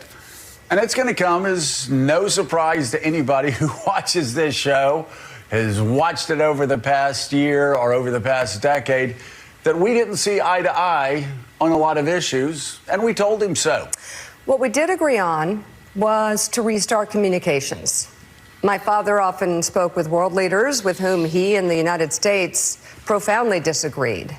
That's a task shared by reporters and commentators alike. We had not spoken to President Trump since March of 2020, other than a personal call Joe made to Trump on the morning after the attempt on his life in Butler, Pennsylvania. In this meeting, President Trump was cheerful, he was upbeat, he seemed interested in finding common ground with Democrats on some of the most divisive issues. And for those asking why we would go speak to the president-elect during such fraught times, especially between us, I guess I would ask back, why wouldn't we? 5 years of political warfare has deeply divided Washington and the country. We have been as clear as we know how in expressing our deep concerns about President Trump's actions and words in the coarsening of public debate. But for nearly 80 million Americans, election denialism, public trials, and January 6th were not as important as the issues that moved them to send Donald Trump back to the White House with their vote. Joe and I realize it's time to do something different, and that starts with not only talking about Donald Trump, but also talking with him. Viewers voiced their disgust on social media, saying the host only met with Trump to avoid being targeted for disagreeing with him. We should also note that Trump was a man who said he knew nothing about Project 2025, for example, but also recently appointed Brendan Carr, chairman of the Federal Communications Commission. He wrote Project 2025's chapter on the FCC. Joy, I bring up that last point because in the work that you do in the spaces that you occupy, I know you're all about coalition building and talking to people who have diverse opinions so you can kind of build something together. But there's a difference between talking with somebody of a different political perspective versus somebody who is an outright liar and platforming him. You know, in the book on tyranny by Tim Snyder, he talks about one of the challenges when a dictator comes into power is that the media acquiesces in advance, that people acquiesce in advance because they're afraid of basically the smoke. Am I off on this as somebody who's out there in those streets, as somebody who works to build coalition and talk to people of different opinions? Am I missing something here? No, I found out about this when the team sent it to me that we were going to discuss it today, because I've long since stopped watching cable news because of, one, the 24-hour act as if we can't talk about any other story but these three things that happens on cable news, but also these types of things. And what it read like to me, what just watching what played before me, it seems like this PR campaign that's being instituted. Don't believe anything that you've heard, even if you heard it from directly my mouth. I'm going to be a kinder, gentler, Trump in this administration. And it seems that that is the talking point that a lot of people are running with and are attempting to get in good favor so that they are not shut out. When the bottom line is that people are trying to maintain the eyeballs and therefore maintain their dollars and cents, and making sure that they are not completely shut out from engaging in this administration that would boost their numbers back up since it has been dwindling. So I am not falling for the banana in the tailpipe. I am not falling for the kinder, gentler. I am going to believe a person who stood on stages, who stands before us on a regular basis, whether that's through his social, through his words, through his actions, and tells you exactly who he is. And so he can say all the live long day that he's not familiar with Project 2025, probably because he doesn't read. However, what is clear is that those who came up with it are familiar with him, and they are familiar enough to seek power and be in charge of institutions that they are deliberately wanting to be appointed to in order to destroy. So I would say to folks, and I've said to my membership and I say to others, believe people when they tell you who they are. And out of his own mouth, he has repeatedly told us that. And certainly other people who have clear agendas of dismantling a number of our democratic institutions, they know who he is and know how they can move their agendas forward. And that's what we need to pay attention to, not the PR stunt and the PR campaign, and for other people who are concerned about their own pockets and not the American people. Yes. And Julian, one of the things I find interesting is that they talk about, and look, in my work, in the work that I do in my DEI spaces, my whole thing is about finding common ground, but it's about people who want to actually find the common ground. When I see these conversations about we need to learn how to talk to each other and so on and so forth, these guys have no interest in talking to us. It's always a matter of us having to go to them. And so when I look at this looks at a situation like it could be the exact same thing. It's like Trump won, everybody come to me now, even though I don't really give a damn about y'all anyway. How do you see this? First of all, I remember when Mr. Trump said some really ugly things about Mika. She was bleeding from wherever and, just really distasteful things. I don't see how she, with a straight face, could have, and pulling her daddy in there was like lowball. But I don't see how, with a straight face, after someone has denigrated her that way, to go and talk with him, and her husband also going to talk to him. But you know what, what Joy said was correct. People are trying to make sure that they're not cut out of the access. This is predatory capitalism at its best. What do I mean by that? These people want to make sure they're on MSNBC. They don't want to they want to keep their sponsors. They want to keep their access. They're Washington insiders. They still want to be Washington insiders. Don't be surprised if you don't see them turning up at the White House for some party or some event or something like that, because that's what's going to happen. Basically, they are Areva Martin's husband has a word for it, and I forgot it. I was thinking about it when she was talking. But anyway, it's just about basically, for a better word, star effing. But there's a better word. He had a much better word. Ernest Martin. But anyway, the bottom line is they're scurrying for favor. They don't want to be left out. Scarborough has always been kind of more of a centrist. He's not a progressive. Mika a little bit more so. But that's not the point. The point is that what you're seeing is a lot of scrambling. I'll call him 47 because I don't want to call his name. We used to call him 45.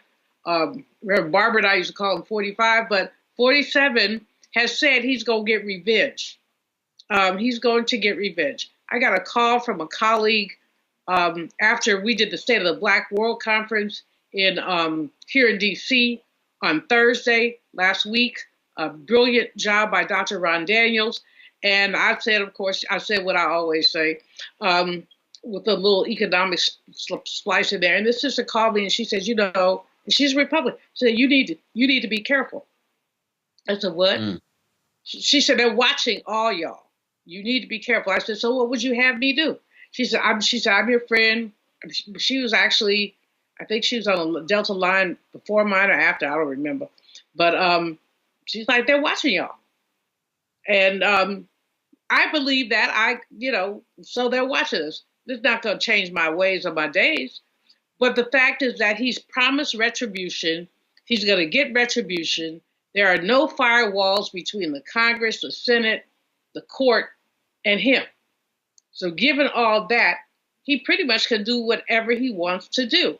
And if you are pulling down few mil at MSNBC, and you used to be a congressperson, you were National Security Advisor's daughter, y'all want to stay in the in crowd. And so the way you're going to stay in the in crowd is to kiss behind. And that's what they've been doing. They've been kissing behind. I think it was a horrible, I think just do you, boo. But I don't think it doesn't give me any confidence in them. And I don't know if it gives any other people, their listeners, their viewers, any confidence in them either. Because what they're basically saying, he could talk about me like a dog, he could do this, he could do that, and I'm going to still go to Mar-a-Lago and kiss his behind. So I hope you like the taste of, you know what, when you kiss in the behind of someone whose diapers spill. That's all I have to say. So, Eljoy, something that you said had me thinking, so many of us are in this kind of, I don't even know how to explain it, this zone where we're so frustrated with the news and so on and so forth. You said that you gave your staff instructions about what they should be doing going forward. So kind of going off of that, what are your instructions in terms of how we should be dealing with situations like this, where we feel like our media networks that some of us may have favored were the face of the resistance or the face of some form of criticism, and they don't seem to do that anymore? Where you see the Washington Post and the LA Times that decided that they weren't going to endorse a candidate, and people felt like they were falling off as well, and they were acquiescing. What type of advice are you giving to your staff? And in addition to that, what advice would you give for us who are just feeling this sense of hurt by these, what many people are calling betrayals? Yeah. I think it's important for you to invest your time and your eyeballs into institutions that serve you.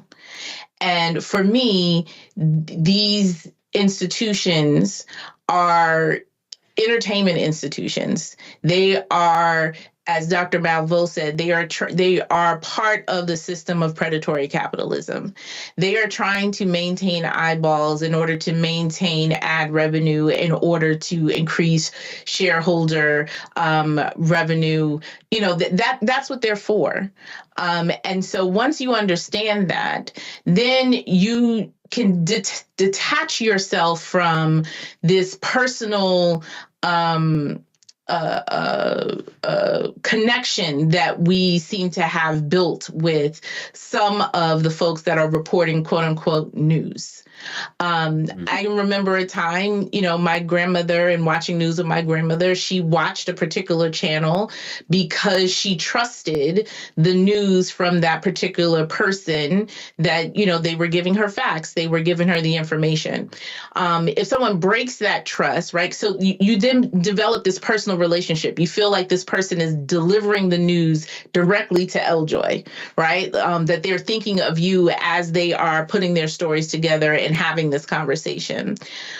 For me, that has been broken. There is, I'm taking my eyeballs, I'm taking my support to institutions that are going to serve me in one way and giving me the pure facts, and giving me news and not heavy on their opinion. Before you give me opinion, tell me what happened first. And we see a lot we've become accustomed to this cable news piece that we're in, where people are just giving you their opinion on things before they actually give you what happened, what the facts are. And so with that, I'm divesting from those institutions and instead investing in local news, in community news, in, NPR and sort of the other places that can give me, and I don't want just an echo chamber. Let me, make sure that people understand that, because I read from 36 different sources every morning for my 2 hours in reading news.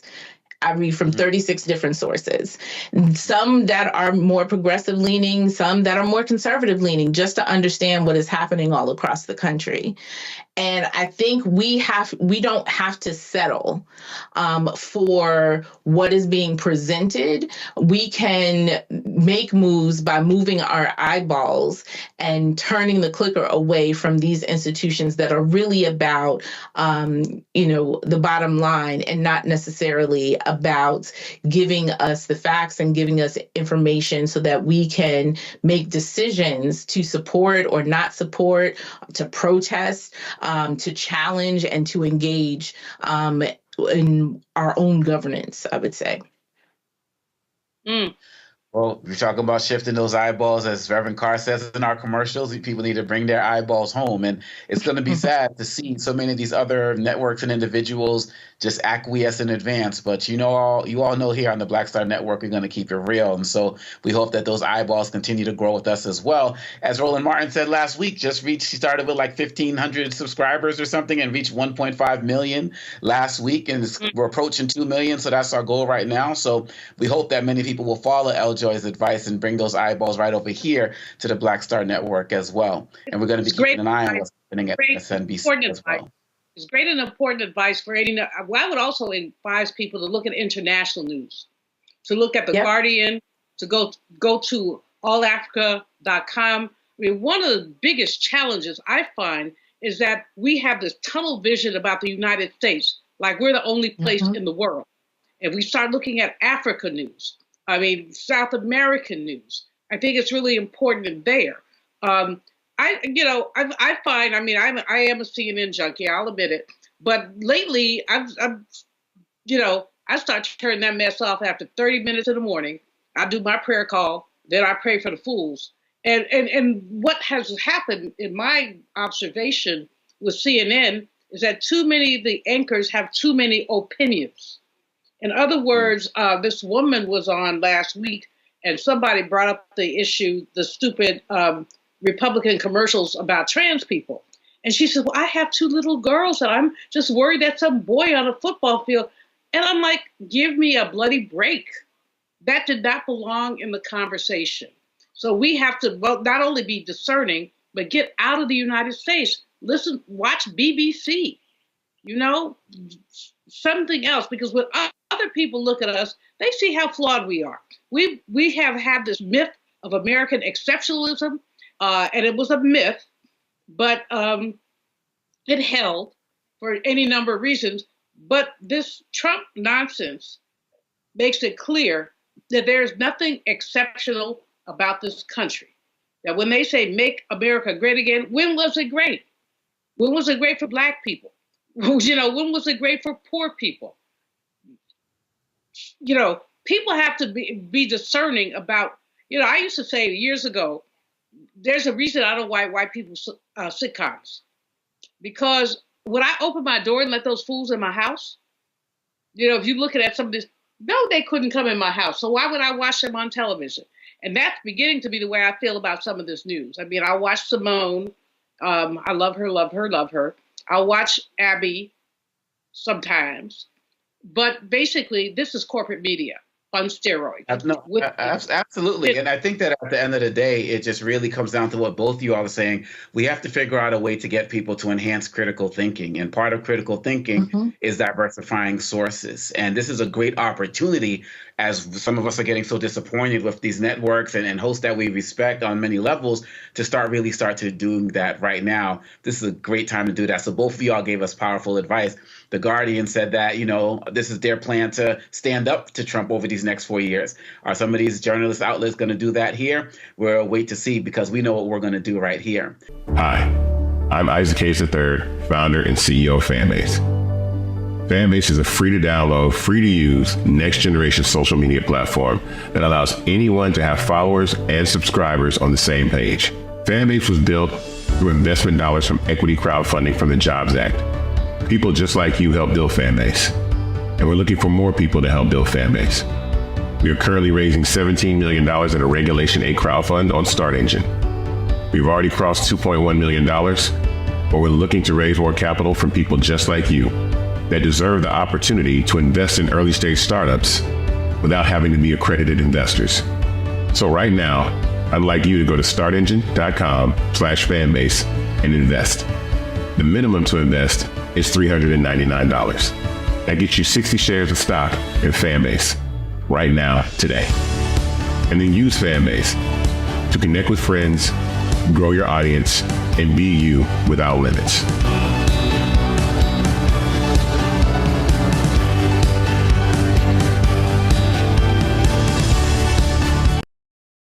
Hashtag, we tried to tell you. Donald Trump kept lying that, nothing at Project 2025. He knew nothing about it, didn't want to read it, had no impact on his campaign, yet it's amazing how he keeps hiring people who are all tied to Project 2025. We're seeing this in his cabinet picks. We're seeing this in their policies. And the reality is they are going to implement that 900 plus page leadership guide. We were clear. Journalist and author Ahmed Baba, who wrote what Trump's cabinet and staff picks tell us about his second term priorities, joins us now from Brooklyn. Glad to have you here on the show, Ahmed. Look, it's real clear. They were lying the entire time. And these idiots in the media fell for it. Well, Trump said that wasn't the case. And we're like, Trump lies about lies. So we all knew he was lying. And so he names Brendan Carr to be chair of the Federal Communications Commission. Who is Brendan Carr? He only wrote the section of Project 2025 dealing with the FCC. Okay, we can go down the line. All of these people who he's picking all have tied. His press secretary. Oh no, nothing to Project 2025. She's in their videos, and so it was all a lie, and we knew it. And guess what? A bunch of folks in this country fell for the okie doke, and they effed around, and they're about to find out. Yeah, they're about to get a really extremist agenda. I mean, we've been calling this out for months. I've been on this for over a year now. And essentially, as we could see the whole time, Project 2025 directly aligned with Donald Trump's agenda. We saw this in the beginning. CBS did an analysis that found 270 proposals directly match Agenda 47. We saw many of his former appointees and administration officials crafted it. Brendan Carr, now literal direct author of the FCC chapter. And he actually got in a Twitter beef with me after I called out his ties. He responded by saying, "I'm so sorry this happened to you." So as we can see, internet trolls. I'm sorry, you're breaking it right there. He said what to you? He slid in my replies at 2 a.m. and said, "I'm sorry that happened to you," in response to me calling out his Project 25 ties. It didn't really make any sense. So essentially, we have affirmative action for grifters in Trump's cabinet here. We have internet trolls who are sitting here in my replies and other people's replies, the incoming FCC chair, who has promised and indicated that he would target the broadcast licenses of networks that Trump disagrees with. He spoke about NBC. Today, he was on Fox News talking about CBS. So we have not just Brendan Carr, but we have Matt Gaetz, who would implement retribution. Project 2025 calls for, this is something for your black audience, for us black folks to care about, turning the Civil Rights Division on its head to target and essentially take universities or people who are trying to boost diversity, accuse them of discrimination, right? So there's all of these avenues that these cabinets indicate Project 2025 plan will be implemented successfully. And not only that, as we personnel policy, that's how the saying goes. Donald Trump has successfully won, unfortunately, and I think Americans are about to be really shocked by the extremist agenda that he implements. I think a lot of people, if they really did vote for inflation, they're not going to get price cuts here. They're going to get a really extremist agenda, mass deportations, Project 2025 agenda that we all said was his. Obviously, it's not directly his, but Agenda 47 echoed the bulk of it. And we're about to get this full force rolling. Well, first and foremost, I laugh at these fools in the case. And Brendan Carr knows better when he's talking about, we're going to go after CBS, let's say go after NBC because they had Vice President Kamala Harris on Saturday Night Live. First of all, go to my iPad. These are the CBS owned and operated stations. For all of y'all out there who don't understand how the FCC works, the FCC only has jurisdiction over stations with broadcast licenses. Let me be clear. CBS has affiliates. These are the only owned and operated stations of CBS. That's it, y'all. The rest of the stations that are CBS affiliates, those are locally owned or they have independent owners. So the only licenses they can go after are these stations. And you gotta have a little bit more than, oh, Vice President Kamala Harris went on Saturday Night Live. So here's the other thing, and I meant to tweet this to Brendan, and I'm gonna tweet it to him. I'm very interested. So Brendan Carr is saying that SNL did not give equal time to Donald Trump because they brought up Vice President Kamala Harris. Okay, is Brendan Carr, and this is where progressives need to be a lot more, to me, guerrilla-minded.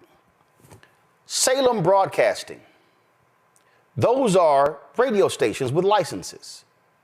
How many times did Donald Trump appear on the radio shows of Hugh Hewitt and others? And why didn't those stations give Vice President Kamala Harris equal time? See, Brendan, if y'all want to play this game, we can play this game.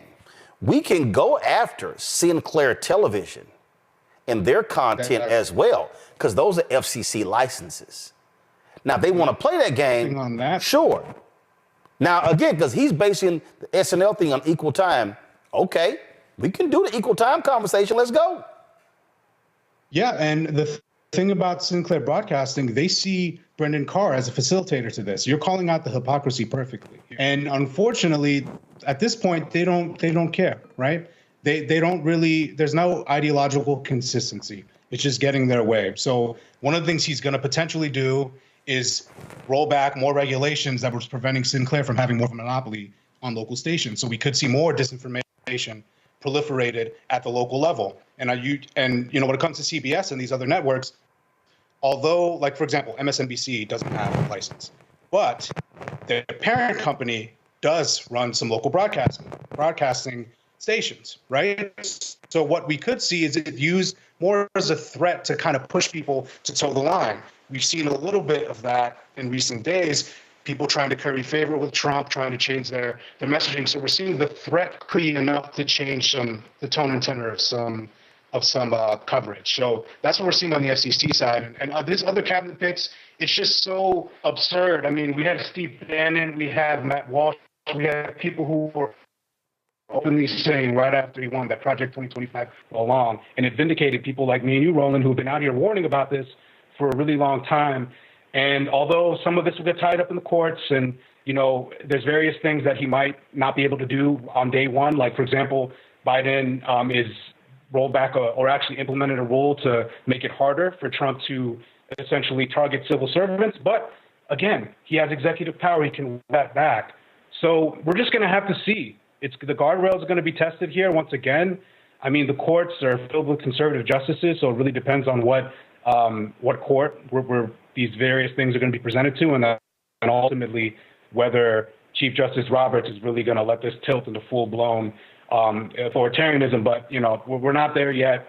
It's just going to be one of these things that happens a day at a time, and we just have to stay vigilant and call out these plans and people like Brendan Carr and Matt Gaetz who were appointed. Well, and look, then the reality is, look, folks, okay, they voted for it, and they're going to get it. And so the 70 million people out there who they're about to whack when it comes to food stamps, when it comes to subsidies, the people out there who are going to get whacked, who are going to get deported, all of these different people. And so, and like I saw one story of a guy was like, oh, yeah, I know I might get deported, but I still love Trump. Okay, love his ass back at home. These folks, see, I love all these people. It reminded me of, again, 2016, when people were like, oh, I voted for Trump, but I hope I don't lose my Affordable Care Act. Well, dumbass, that's who you voted for. So, and I'm telling you right now, okay, if Trump and the Republicans try to come in here and get rid of the Affordable Care Act, it's going to be a bunch of crying white people, a bunch of crying broke white people in Mississippi, Alabama, Georgia, Florida, Tennessee, South Carolina, North Carolina, Arkansas, especially white men whose lives were changed because of the Affordable Care Act. But y'all want to play games? Go right ahead.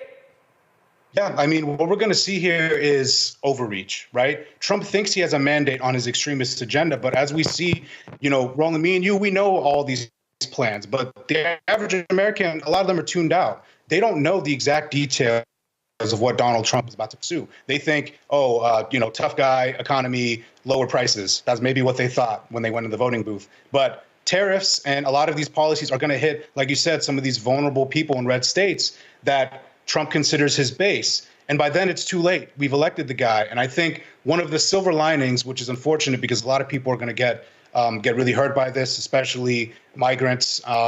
And I think as Trump overreaches, I mean, we look today, Mike Johnson and their new they're thinking about putting a rule in to prevent the new transgender member of Congress from using, a woman's bathroom. They're focused on these extremist issues that is going to backfire, right? Like Trump can't cancel the midterms as much as we've called him an authoritarian, but he's still in the wannabe stage, right? It takes time. It takes chipping away. With this extremist agenda being implemented, I suspect it's going to backfire heavily. Like I really think when people start to struggle because he went all in on his agenda when he thought that he was he really is misinterpreting this as a broad mandate of all of MAGA extremism. And I think this could cost them the midterms. And then hopefully we begin to, we have that legislative check. And then going into 2028, we can have some kind of figure in here because he can't run again. I mean, he might try, but constitutionally, I'm not on the whole Trump third term vibe. I really think that this is going to be a hard 4 years. And if everybody locks in, we all are staying committed to spreading people, I think we can really pull us back from the brink. Maybe I'm just being optimistic. I don't know where you stand on it. All right, then. Well, we shall certainly see. And again, I keep telling y'all, for all these people who voted for him, all I'm going to play for the next 4 years is Scarface's No Tears. I don't want to hear whining or crying because this is what you chose to do. We appreciate it. Thanks a lot. Thanks for having me, Roland. Folks, on my panel, Dr. Mustafa Santiago Ali, former senior advisor for environmental justice at the EPA. Joining us from D.C., Dr. Larry Walker, assistant professor at University of Central Florida. Out of Orlando, Benjamin Dixon, pastor, political commentator out of Atlanta. Glad to have all three of you here. I'm being very serious, Larry. All I'm going to do is play No Tears. I don't want to hear it. I don't want to hear any whining, complaining, crying. Someone was saying that the number of searches on Google, can I change my vote? I'm sorry. You had 8 years. You saw what happened in matter of fact, you go back further. Okay, you go to 2015, 9 years. You go to 2011. They knew exactly who this man was. They decided, they willingly accepted evil. Now they're going to have to accept it. Now they got to accept that Dr. Oz being over Medicare, Medicaid, okay, even though he paid a massive ICE fine, okay? Matt Gaetz sleeping with 17-year-olds, the women testifying that they actually saw that happen. Please, don't look, I'm telling you, I'm going to get a shirt that says, don't blame me, I voted for the black woman. That's real talk, Roland. And so the next 4 years are going to be like if Farmer decided he was going to let a fox inside the hen house and then close the door and say he's not responsible. What happens to the hens? So that's essentially what our next 4 years are going to look like. And so, Roland, you're right. Black folks in particular have consistently, not just the last 4 years, so the last 8+ years, warned about what Donald Trump his first administration, now the second administration will look like. So you talked about the Affordable Care Act. We saw the attacks against the Department of Education and all the other damage that could be done to Homeland Security, state, in terms of international issues. We could go on and on. And listen, Roland, I worked on the Hill, and essentially what the Republicans have done is in the second Donald Trump term, is every single thing they had ever hoped to do when it comes to dismantling the federal government as a state is exactly what's going to happen. going after federal workers, in terms of how, the post office, all these other things that people take for granted. And, in terms of Americans don't know what it's like to live without, are going to find out what it's like to live out with these essential services. And so you talked about the Affordable Care Act, Roland, and how, some folks don't understand that the Affordable Care Act is Obamacare. And so why they say they don't like Obamacare, they have the Affordable Care Act. And so why this, it seems silly that people don't understand those differences. They fell for the banana in the tailpipe.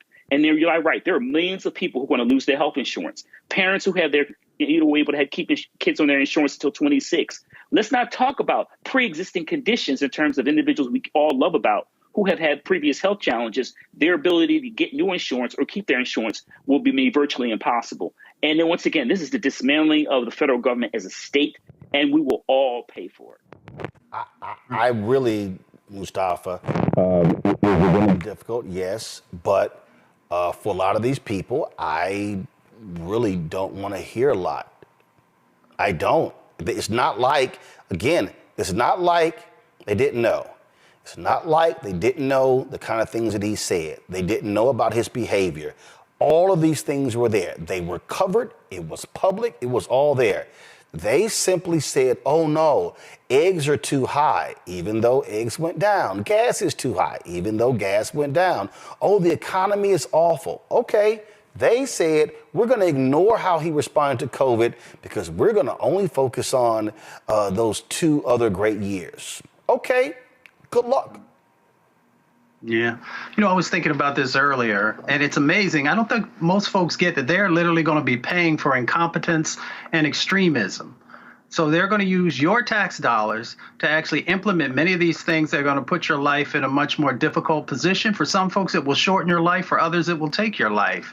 And, there's a responsibility normally for individuals who take these types of positions. One, you're supposed to be one of the best.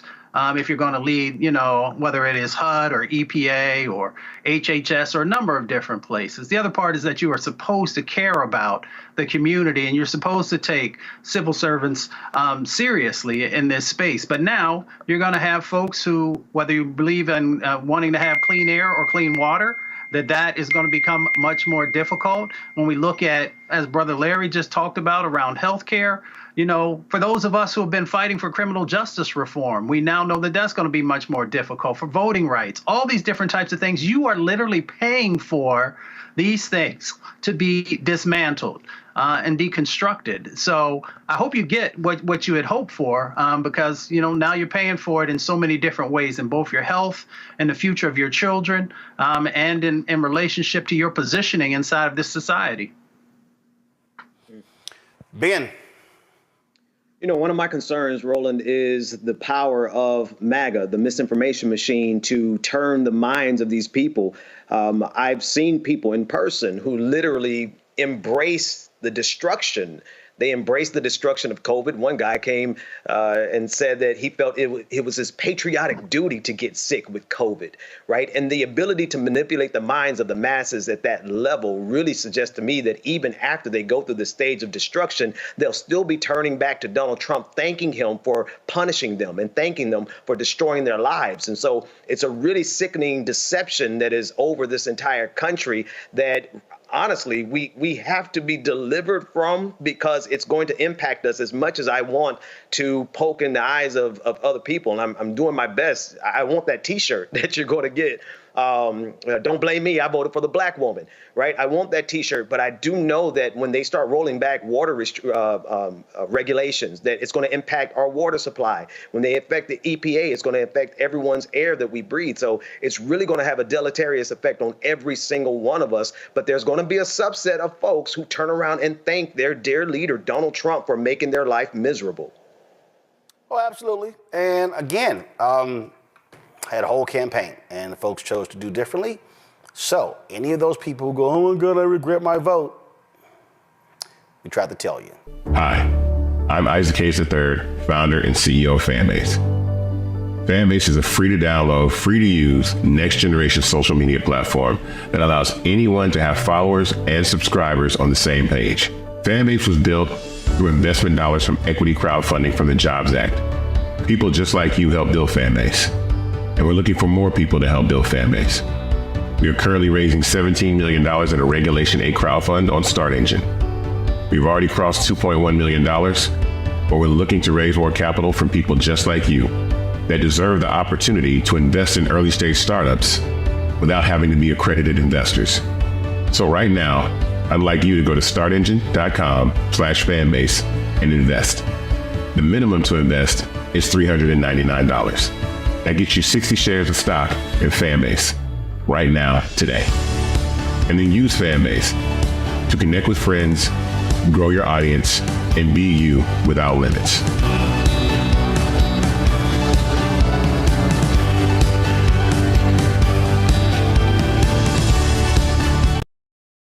Shabuzi, black country music star, he was nominated for got the biggest song of the year. He was nominated for New Artist of the Year. He was also nominated for New Artist of the Year, Single of the Year, but he came up empty. Now, his was interesting.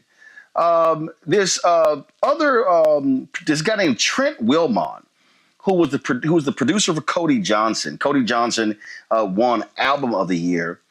This is literally what dude says on the stage last night. It takes an army of people to make a great record, but I got to tell you, this is for this cowboy who's been kicking Shabuzi for a lot of years, y'all, Cody Johnson. Well, Shabuzi did not take kindly to that. He posted this photo on Instagram and Twitter as well, making it perfectly clear how he felt, like nobody is kicking me around. This is a guy who has broken the record he's had for 18 non-consecutive weeks, has been number one on the Billboard's Hot 100, okay? He's 1 week away from setting a new record, okay? He performed in the ceremony as well. And it was, of course, again, he's a huge breakout star. Of course, there were a lot of people who were highly critical of the CMAs because Beyonce, of course, big hit, and she got no CMA nominations as well. You also might remember when she performed during the CMAs. When she performed, she actually, huge ratings, but a lot of those racist folks did not like the fact that she performed, and they were ripping her online. They took that video down and eventually put it back up. It's got to be insane, Joy, to have a record-breaking year where you come on the scene and you take it by storm, and you have the hottest record, and you don't even win New Artist of the Year. Who the hell? I mean, look, this is racism in America. They have decided that we are not going to take country music again by storm, even though they came from us, right? That's why we have country music, is because of Black people, right? So they're not going to have it. They're not going to allow it. And they're going to diminish our artists. But the truth is, and they know it too, they can't diminish our artists because their own viewers are listening to our artists. And they're crossover, and they're taking the country music by storm. There is nothing they can do about it. The only thing they can do is try to deny them some award, frankly, some silly award that at this point is continuing to make itself less and less relevant because it doesn't reflect what is obviously happening here. It also means that we're going to have to diversify who's making a decision about who wins what awards and who doesn't win the awards. None of this is a surprise. Shabuzi, Beyonce, they're not grieving. They're just fine. I love that big smile he had. The song is a bar song, Tipsy. And again, the caption of that photo, go ahead and show it again. He said, "Ain't nobody kicking me And to me, that was the appropriate response, Lauren. And guess what? You may not bring home the awards, but hey, when you racking up the dough, you rack up the money, and there's no doubt that he is indeed a major star. He's also up for 5 Grammy Awards. And so let's see what happens at the Grammys. Yeah, the Country Music Association is made up of, 6,000 people, which is a relatively small amount of people when we talk about the metrics of music, when you can sell into the millions. And this song is a phenomena. I don't know that Shabuzi is really in need, or Beyonce is in need of this type of white validation, quite frankly, because there's something, as Quincy Jones once said, there's something almost on a religious level about music. And what happens is that popular phenomena of people listening to his music and going to see him in concert would overtake anything that CMA would ever do. It kind of reminds me a little bit of what happened to Spike Lee with the movie Malcolm X, when Son of a Woman won, or actually it was Al Pacino who won the Best Actor, and Denzel didn't win, and the movie didn't win. And we look back on it all like, what movie do we remember? We remember Malcolm X more than we remember Son of a Woman, right? So it's kind of the public speaks, and they'll win out in the end. And I just don't think they are in need of this type of white validation. It really just doesn't matter. They're overtaken by the numbers. They're overtaken by the fame that they'll get from their music. And shout out to Shabuzi. He's got a Virginia connection. He was born in Woodbridge. He's going to overtake them. He's going to win in the end. It's just no doubt in my mind. And Beyonce's already won. She won years ago. It really is kind of cute that they think that they can diminish these people. They're not going to be able to do it. Well, it's funny, of course, when you look at the numbers, you look at how you perform, you look at, frankly, being number one. And I get a kick out of these people, Derek, who go, this is our culture. It's ours. You didn't even create it. Right. Because Roland, they do Black people did. You didn't even create it. History. Black people created country music. They don't know their history, and that's why they're trying to whitewash history, right? They got to go back to Chuck Berry. Who did Chuck Berry have learn from him? Elvis Presley. Ask Elvis Presley who he learned from, right? And so B.B. King, right? We create everything, Roland, and that's why they're so envy and jealous of us. I don't care if it's country music, sports, like football or tennis, anything we get involved in, they cannot compete. And so the little piece that they try to control, this is a perfect example. They try to control it. And so, yeah, I agree with Lauren and Joy. Beyonce and Shabuzi, they're in a great place. They don't have nothing to worry about. And we're going to continue to do as a people, as Black people, continue to demonstrate Black excellence, regardless of the industry, regardless of the activity that we get involved in. Well, I think it would be absolutely hilarious for Shabuzi to go to the Grammys and clean up big time, and then sit here and go, "Hey, CMA, how you like me now?" And also I love the new generation of Black country stars that are coming up. And here's the deal. Bottom line is, white folks don't own country music. They don't own it. And Lil Nas also showed Shabuzi some love, because remember, they were not happy when his song blew up and took over and dominated the charts as well. And so, to me, that's where you always get the last laugh, when they start talking trash and you go, look at the charts, look at the charts, look at the charts. All right. Hi, I'm Isaac Hayes III, founder and CEO of Fanbase. Fanbase is a free to download, free to use, next generation social media platform that allows anyone to have followers and subscribers on the same page. Fanbase was built through investment dollars from equity crowdfunding from the Jobs Act. People just like you help build Fanbase, and we're looking for more people to help build Fanbase. We are currently raising $17 million in a Regulation A crowdfund on StartEngine. We've already crossed $2.1 million, but we're looking to raise more capital from people just like you that deserve the opportunity to invest in early stage startups without having to be accredited investors. So right now, I'd like you to go to startengine.com/fanbase and invest. The minimum to invest is $399.